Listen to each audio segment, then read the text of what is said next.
तर मंडळी, उन्हाळा आता सुरू होणार आणि आता उन्हाळा सुरू झाल्यावर आंब्या काजूचा सीझनसुद्धा सुरू होणार आहे. तर आता आंब्या काजूच्या सीझनमध्येच आपल्याला रानमेवासुद्धा मिळतो. तर अशाच प्रकारचा रानमेवा म्हणजेच चाफरं, आमच्याकडं आपण त्याला चाफरं म्हणतो. तर ती चाफरं काढण्यासाठी मी आणि निनाद दोघेसुद्धा या ठिकाणी आलो आहे.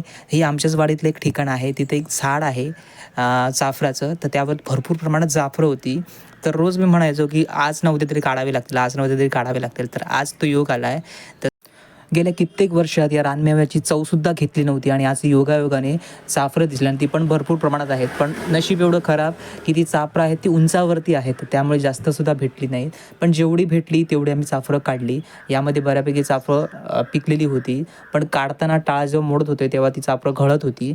पण ती तशीच आम्ही ती काढली आणि एकदा पिशवीत भरून घेऊया म्हटलं, जाऊया. कारण तिथे अडचणसुद्धा भरपूर होती आणि मुंग्यासुद्धा भरपूर होत्या, ते अंगावर चढत होते. त्यामुळे पटापट काढून घेऊया आणि म्हटलं चाफरं घेऊन घरी जाऊया. तर चाफरं घरी घेऊन आलो आणि एका बादलीत ओतली, छोट्याशा बादलीमध्ये, आणि तिथे त्यात म्हटलं धुवून घेऊया. म्हटलं धुतल्याशिवाय खाऊ नका. तर तुम्ही बघू शकता ही आहेत चाफरं. तर तुमच्याकडे काय म्हणतात ते कमेंट करून तुम्ही नक्की सांगा. पण आमच्या इथे मला चाफरं. तुमच्या आसपास जर हा रानमेवा मिळत असेल तर तुम्हीसुद्धा नक्की ट्राय करा, कारण प्रत्येक सीझनमध्ये येणारं फळ हे नक्की ट्राय करायला पाहिजे.